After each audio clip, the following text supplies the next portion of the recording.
I am Bayansao from G1 AM Apostle Peter. Do you ever wonder what might be abundant in our country, here in the Philippines?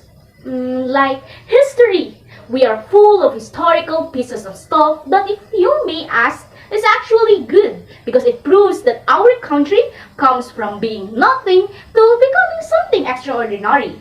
I have asked several significant people around me about our history, and they didn't know what Ophir, Sheba, and Tarshish are. And I just couldn't believe that throughout my second semester, I gained new pieces of information I never knew were part of our history. Some may say that the following things I might share are just a product of so-called requirement. But for me, it isn't, because it means it piques my curiosity and attention towards something I never thought I will be. Now, I want you all to meet this particular person, a very important one. And she plays a significant role in my life because she is the persona that made me realize how magnificent this country of ours is. She is my other personality, Zaria Riago. I want to use her because she's me and I am her. Welcome to the voyage towards veracity. I am Zaria Riago, the other personality of Mary and Bayansao. And now, let's all talk about what I have learned. Ophir, Tarshish, Sheba, Solomon's Temple, Havilah, Mesha, Joktan, Lekeos, and many more. Yet no one has ever recognized at least 5 of them among my family. History in the Philippines is beautiful, yet at the same time sucks.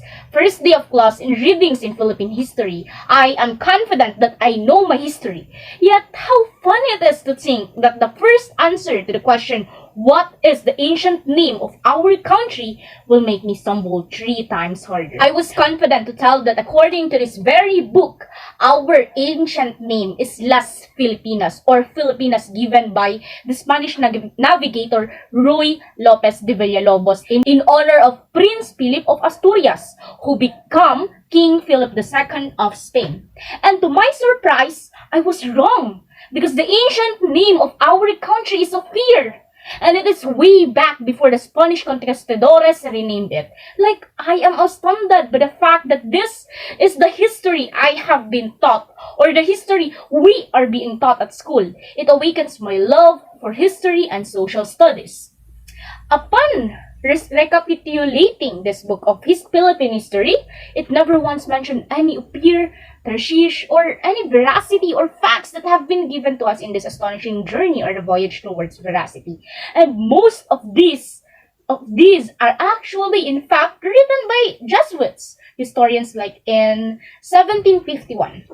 Father Juan Delgado, a Jesuit historian, called Manila Pearl of the Orient, since it became a rich outlet of Asian trade even prior to the coming of the Spaniards in the archipelago. I couldn't believe this history is a piece of the bigger jigsaw or of puzzle, because I believe in saints and all religious stuff, but all along there is lies beneath the sand that I should have known and dug deeper. But this is the history we know. Like, everybody knows that this is the truth, yet the real truth has been hidden by people we never knew could have. And for some facts, or proving that this country is indeed the biblical Ophir, yes, the Philippines could be Ophir. And here are some facts that I have learned in this lesson, in this very subject of readings in Philippine history, that our country is indeed the biblical Ophir. Traveling back and forth from Israel to Ophir takes 3 years. Only the Philippines then in the east require a 3-year journey from Israel and back. And then there are a lot of islands in the far east. That is what the statement. And the climate is not cold nor desert hot. The Philippines is a tropical country with multitudes of islands, over 7,107 islands and counting.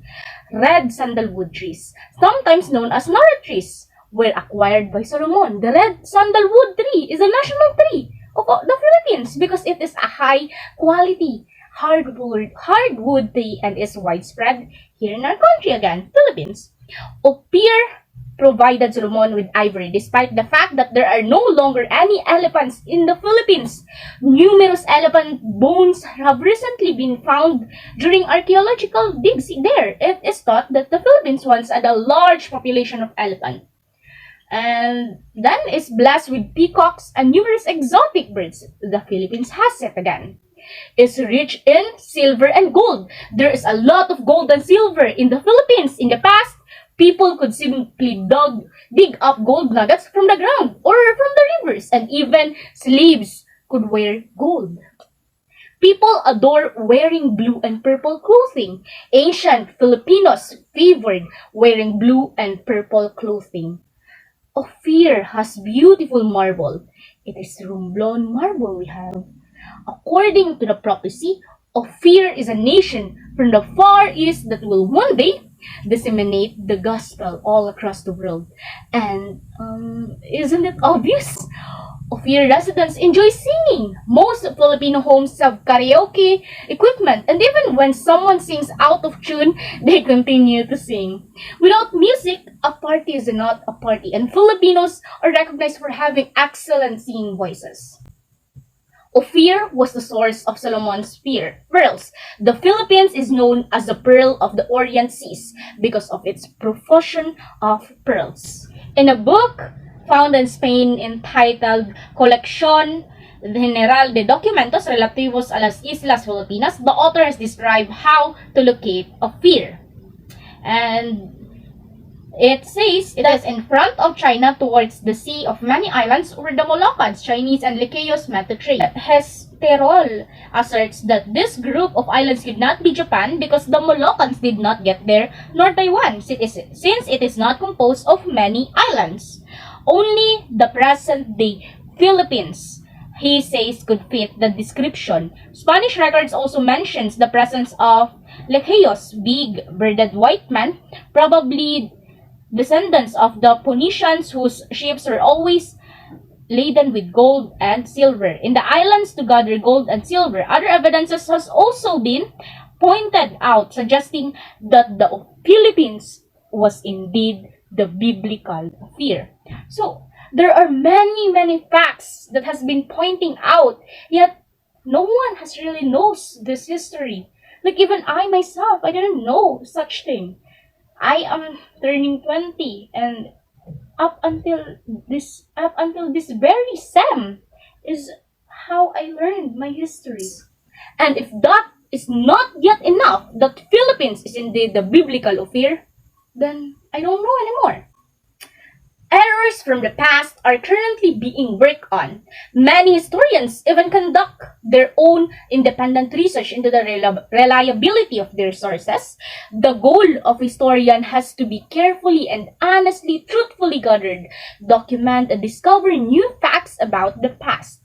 Deception is undoubtedly causes irreparable harm, but avoiding the mistake is a challenge that everyone should take on. The pursuit of the past involves the use of supporting fields of study and literary genres. And I think that would be all upon proving my point in the learnings I have gained throughout the readings in Philippine history. And I am also very grateful to have gathered these pieces of information. And I thank you, Sir Noel Sispon, for everything. Once again, I am Marian A. Bayansao from GO1 AM Apostle Peter. Goodbye and thank you, everyone.